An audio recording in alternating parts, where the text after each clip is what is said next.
The mistress couldn't believe her eyes when the pregnant wife she'd been mocking for months had her lover's arm bent backwards, his face twisted in agony, begging for mercy he never gave.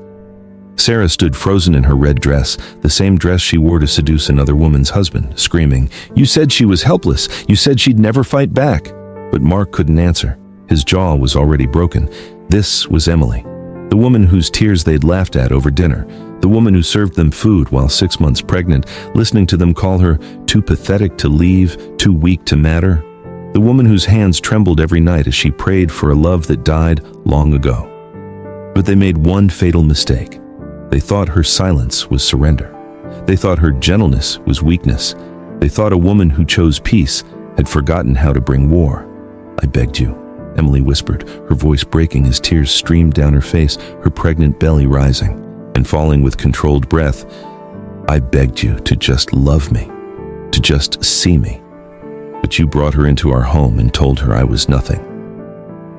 What Mark never knew, what Sarah discovered too late, was that before Emily became the broken wife who cried herself to sleep, she was a national kung fu champion who once put 3 men in comas with her bare hands. How much can a woman's heart endure before it stops feeling pain and starts delivering it? How long can you mock someone's kindness before you meet their fury? And what happens when the woman you destroyed remembers she was always indestructible? But to understand how Emily ended up here, standing over the broken bodies of the 2 people who shattered her world, we have to go back. Back to 3 years ago, when she made the biggest mistake of her life. She fell in love with a man who saw her gentleness and mistook it for stupidity. Emily met Mark at a charity event. She was there volunteering, serving food to guests who barely looked at her. He was there networking, shaking hands with people who could make him richer. When he smiled at her across the room, something in her chest lifted for the first time in years. She had spent the last 6 months hiding from the world after what happened in the tournament. The tournament where her final strike sent a woman to the hospital for 3 months. The tournament where Emily looked at her own hands and saw weapons she could no longer control. So she walked away from everything, the trophies, the training, the discipline that had shaped her since she was 6 years old. Her sensei, Master Chen, tried to stop her. "Emily," he said, his weathered face filled with concern, "walking away from who you are won't change what happened. It will only make you forget your strength when you need it most." But Emily didn't listen. She wanted to be normal. She wanted to be soft. She wanted to be the kind of woman a good man could love without fear. Mark seemed like that. Good man. He was charming, successful. He made her laugh when she thought she'd forgotten how. And when he proposed after 6 months, she said yes, believing this was her second chance at a peaceful life. She was wrong. The first year of marriage was fine. Not perfect, but fine. Mark worked long hours. Emily kept the house. They existed in the same space without really seeing each other. But it was quiet. It was safe. And for Emily, that felt like enough. Then his mother Linda came into the picture, like a storm Emily never saw coming. Linda didn't just dislike Emily. She despised everything Emily represented. "My son married a nobody," Linda said during their first Sunday dinner together, her voice dripping with disgust masked as concern. "A girl with no education, no family name, no prospects. What exactly do you bring to this marriage, dear?" Emily swallowed the humiliation and smiled. "I bring love," Linda laughed. "Love doesn't pay bills. Love doesn't build legacies. Love is what poor people cling to when they have nothing else." Mark said nothing. He just cut his steak and let his mother destroy his wife piece by piece. That should have been Emily's first sign. But she loved him. And love, she thought, meant enduring. The second year got worse. Mark started coming home late, started smelling like perfume that wasn't hers, started looking at her like she was furniture that had lost its appeal.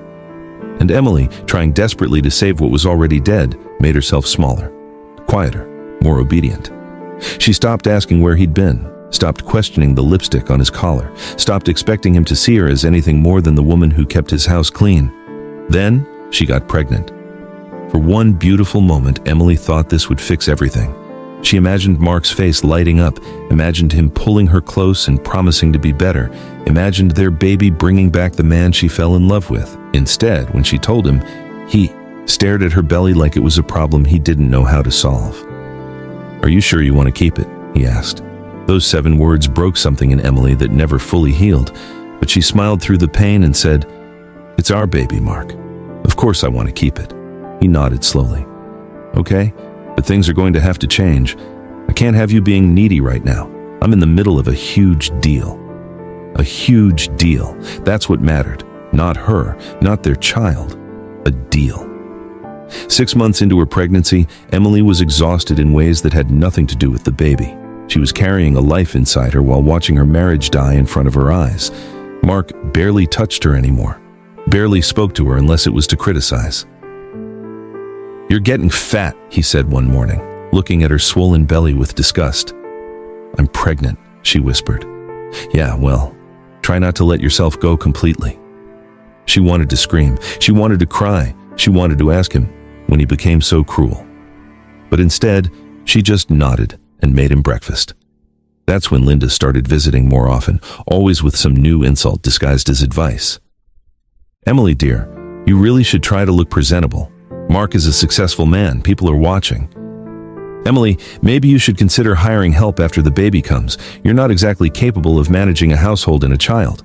Emily, I do hope this baby inherits Mark's intelligence. We can't all be blessed with your, simplicity." Every word was a knife, and Emily bled quietly, alone, in a house that stopped feeling like home. But the worst was yet to come. Because Mark wasn't just distant. He wasn't just cruel. He was bringing another woman into their lives, and that woman's name was Sarah. Sarah walked into Emily's life on a Tuesday afternoon, and from the first moment, Emily knew this woman was the reason her husband stopped pretending to love her. Mark brought her home without warning. Emily was in the kitchen, one hand on her 6-month belly, the other stirring soup she'd made from scratch because Mark once said he liked it. The front door opened, and she heard 2 voices, his and hers. "This is my place," Mark said, his tone light and proud in a way he never sounded when talking to Emily. "Come on in, I'll give you the tour." Emily's hand froze on the spoon. She heard heels clicking against the hardwood floor. Expensive heels, confident heels, the kind of heels Emily used to wear before Mark told her they made her look like she was trying too hard. When they walked into the kitchen, Sarah saw Emily first, and the look on Sarah's face said everything Emily needed to know. Pity mixed with triumph. The look a woman gives when she's already won. "Oh," Sarah said, her eyes traveling slowly from Emily's swollen belly to her bare feet to her simple dress. "You must be Emily." Mark didn't introduce them properly. He just said, "Em, this is Sarah. She's working on the Riverside project with me. We're going to be in my office for a few hours." Emily's throat tightened, but she forced a smile.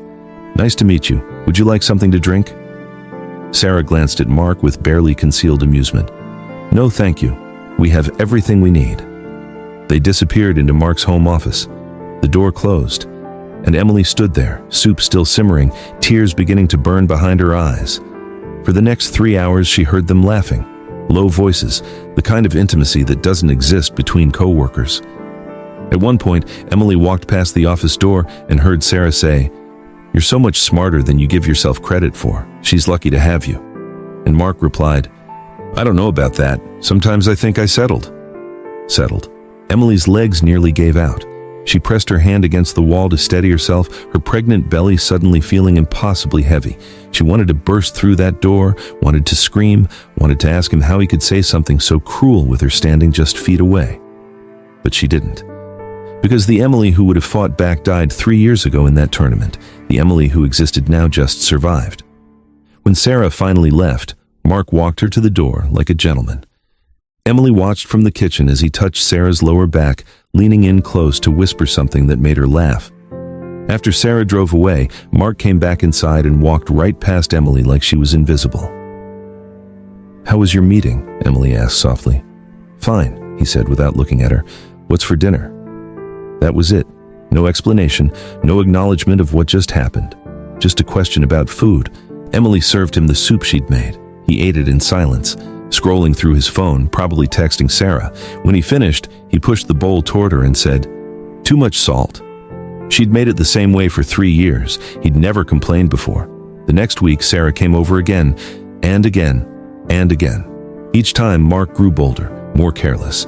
He stopped pretending it was about work. Sarah would arrive in clothes that were too nice for a business meeting. She'd touch Mark's arm when she talked. She'd look at Emily like she was a stain that needed cleaning. One evening, Emily gathered every ounce of courage she had left and confronted Mark.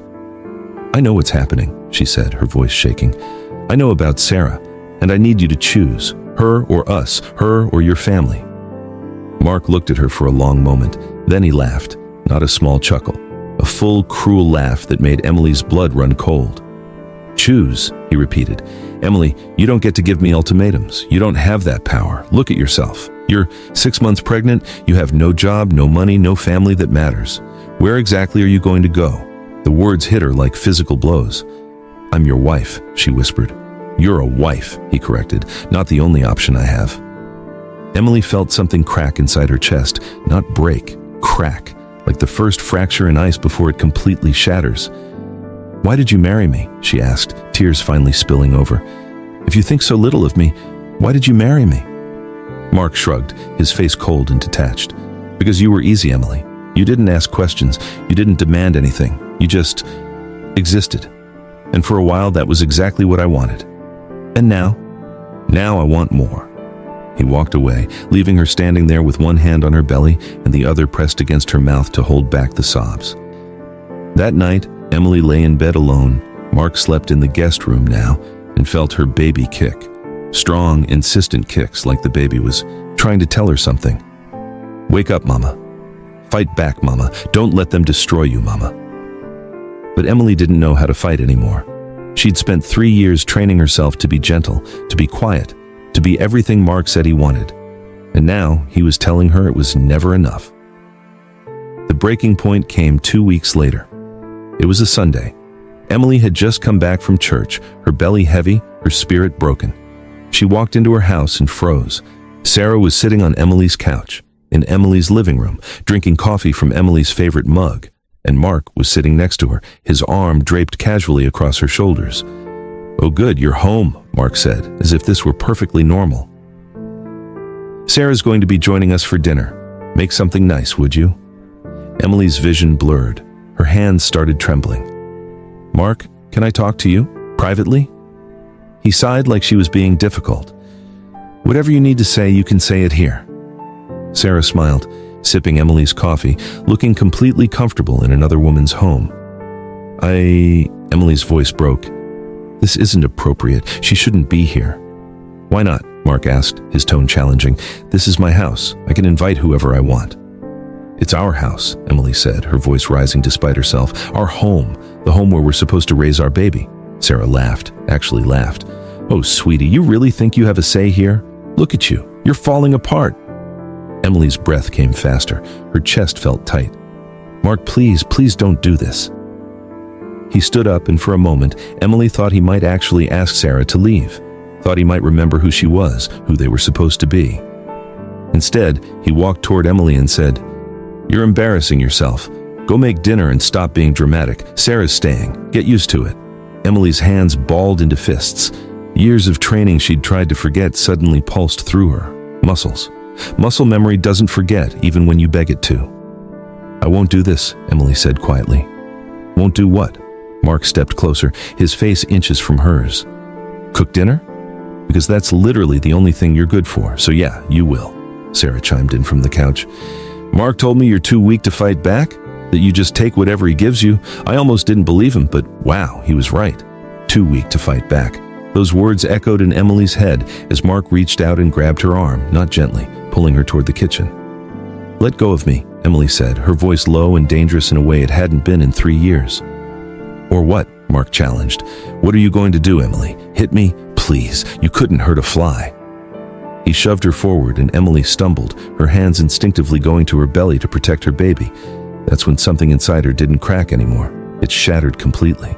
And what emerged from the broken pieces wasn't the gentle wife who cried herself to sleep. It was the warrior who had been screaming to get out for 3 years. Emily's breathing changed, deepened. Her stance shifted, subtle but unmistakable to anyone who knew what to look for. Her center of gravity lowered, her eyes, which had been filled with tears moments before, went completely calm.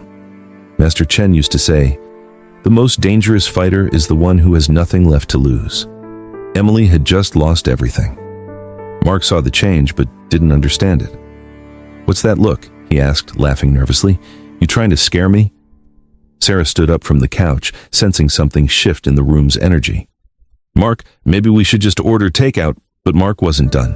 His ego, his cruelty, his absolute certainty that Emily was powerless, pushed him forward. He shoved her again, harder this time, his hand making contact with her pregnant belly. "Move, you're in Sarah's way," he sneered. "What are you gonna do? You're pathetic." And that's when Emily finally let go of the woman she'd been pretending to be. Her hand shot out, so fast Mark didn't even see it coming, and grabbed his wrist. Not gently, not like a wife, like a master who had spent 20 years training her grip to be unbreakable. Mark's eyes went wide. "What the?" Emily twisted, a simple, precise motion, and Mark's entire body bent forward, his arm locked behind his back at an angle that made him gasp in pain. "Emily," he started to say, but she wasn't listening anymore. Sarah screamed, "What are you doing? Stop!" Emily's voice came out calm, terrifyingly calm. "You said I was too weak to fight back." She applied more pressure, and Mark cried out, his knees buckling. "You said I was pathetic." Another adjustment of her grip, and Mark's shoulder joint began to separate. "You brought her into my home," Emily whispered, tears streaming down her face even as her hands remained steady as steel, and told her I was nothing. Sarah rushed forward to help Mark, but Emily's free hand shot out, catching Sarah's wrist mid-motion. Emily pulled, using Sarah's momentum against her, and suddenly Sarah was on the ground, her expensive red dress twisted around her, staring up in absolute terror at the pregnant woman she'd been mocking for months. "You said she was helpless," Sarah screamed at Mark. "You said she'd never fight back." Mark tried to speak, tried to answer, but Emily's grip tightened on his arm, and he heard and felt something in his jaw crack as she swept his legs and brought him down to the floor beside his mistress. Emily stood in the wreckage of her living room, breathing steady and controlled, while Mark writhed on the floor holding his arm, and Sarah scrambled backward, her red dress torn, her face streaked with mascara and terror. The woman they had mocked, the woman they had broken, the woman they thought would never fight back was standing over them like a force of nature they never saw coming. "Emily, stop!" Mark gasped, his voice wet with pain. "Please, I'm sorry." "Sorry?" Emily's voice cracked, not with weakness, but with 3 years of buried rage finally breaking free. "You're sorry now? When your arm is broken? When you're on the floor? Where was your sorry when you brought her into our home? Where was your sorry when you shoved your pregnant wife?" Sarah tried to crawl toward the door, but Emily's foot came down, not on her, just in her path. A warning. Sarah froze, looking up at Emily with eyes that finally understood what Mark should have told her from the beginning. This woman was never helpless. She was just holding back. "Please," Sarah whimpered. "I didn't know. He said you were weak," Emily finished for her. "Pathetic? Too broken to matter?" Emily crouched down, her pregnant belly between her knees, and looked Sarah directly in the eyes. "Did it make you feel powerful? Sleeping with another woman's husband? Sitting in her home? Drinking from her cup? Did you feel like you won?" Sarah couldn't answer. She just shook her head, tears streaming down her face. Emily's voice dropped to barely a whisper, but every word cut like glass. "You didn't win anything. You just showed me who you both really are. And now you're going to learn what happens when you mistake kindness for weakness." Mark tried to stand, clutching his broken arm. "Emily, this is insane. You're going to jail for this." Emily stood up slowly, her hand resting on her belly, and smiled. Not a happy smile. The smile of someone who had finally stopped caring about consequences. "Am I?" she asked. "You shoved a pregnant woman. You brought your mistress into our home and humiliated your wife. You put your hands on me first, Mark. I have witnesses, I have bruises, I have 6 months of your mother's texts calling me worthless. I have your credit card statements at hotels. I have everything." Mark's face went pale as he realized what she was saying. Emily had been quiet. But quiet people pay attention. Quiet people see everything. Quiet people gather evidence while everyone else is busy running their mouth. "You're going to call an ambulance," Emily said calmly. "You're going to tell them you both fell. And then you're going to sign divorce papers and give me everything I ask for. Because if you don't, every single person in your life, your business partners, your mother, your friends, will know exactly who you are." "You can't," Mark started. "I can," Emily interrupted, "and I will. Because I have nothing left to lose. You took everything. From me. My dignity, my peace, my love. You can't threaten someone who's already been destroyed. You can only make them dangerous." Sarah was sobbing now, her hands covering her face. "I'm so sorry. I'm so sorry." Emily looked at her without pity. "You're not sorry you did it. You're sorry you got caught. There's a difference." Then Emily walked to the phone and dialed 911, her voice steady as she spoke. "Yes, there's been an accident at my home. 2 people are injured. They fell during an argument. Please send help." When the ambulance arrived 15 minutes later, they found Mark with a shattered elbow and a fractured jaw. They found Sarah with a sprained wrist and what the paramedics called severe emotional distress.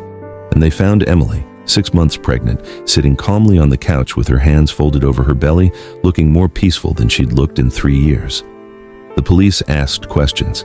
Emily answered every single one with perfect clarity. Yes, her husband had pushed her. Yes, she had defended herself. Yes, she was afraid for her baby.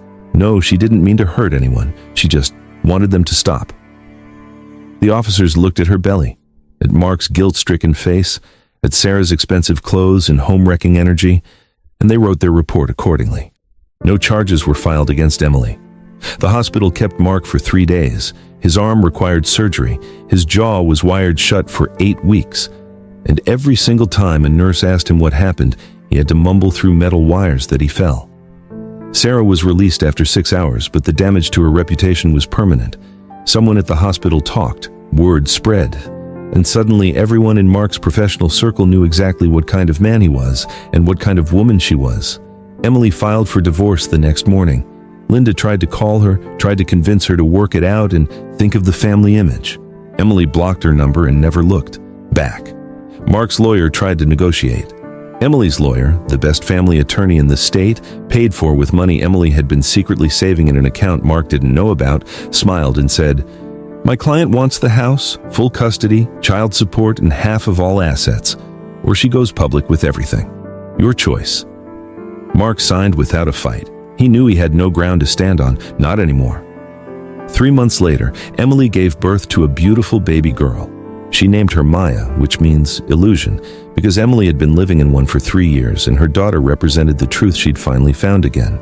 She raised Maya in the house that was now fully hers. She went back to Master Chen, who welcomed her with open arms and knowing eyes. "I told you," he said gently, "walking away from who you are doesn't change what happened. It only makes you forget your strength when you need it most." Emily bowed to her teacher with tears in her eyes. "I won't forget."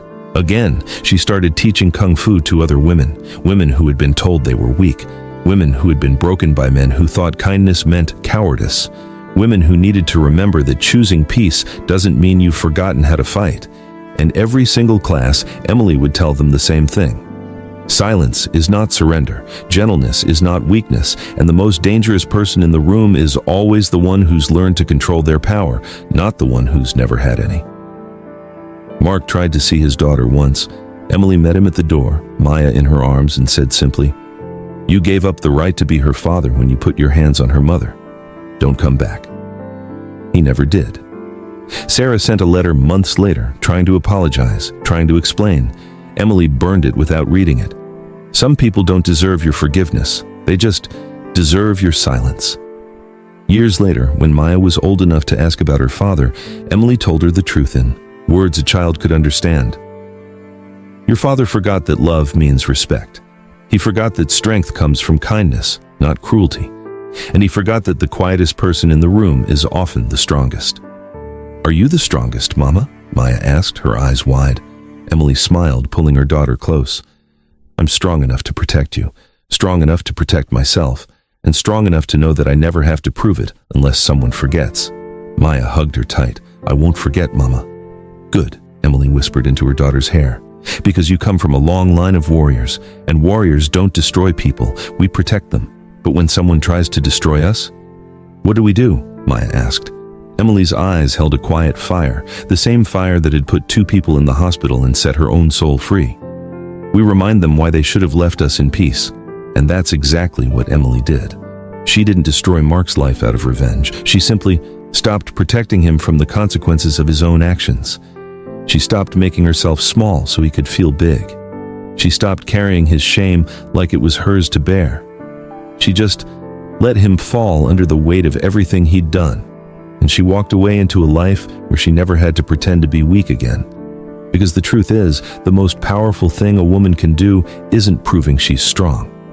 It's remembering she always was. Sometimes it takes the worst betrayal to remind you of the warrior you forgot you'd been. Sometimes it takes being pushed to your breaking point to realize you were never breakable in the first place. Emily wasn't a victim who got revenge. She was a warrior who simply stopped pretending to be anything less than what she'd always been. And in the end, that was the greatest power of all. The power to choose peace. And the power to end it when peace is no longer possible. Mark spent the rest of his life knowing he married a queen and treated her like a servant. That his biggest mistake wasn't the cheating, it was forgetting who she was. And Sarah? She learned the hard way that some women aren't competition. They're just waiting for you to reveal how small you really are.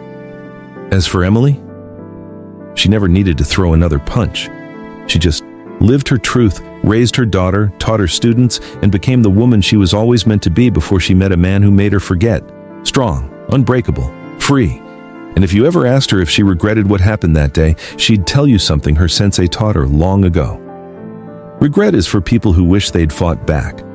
I have no regrets, only gratitude that I finally remembered who I was.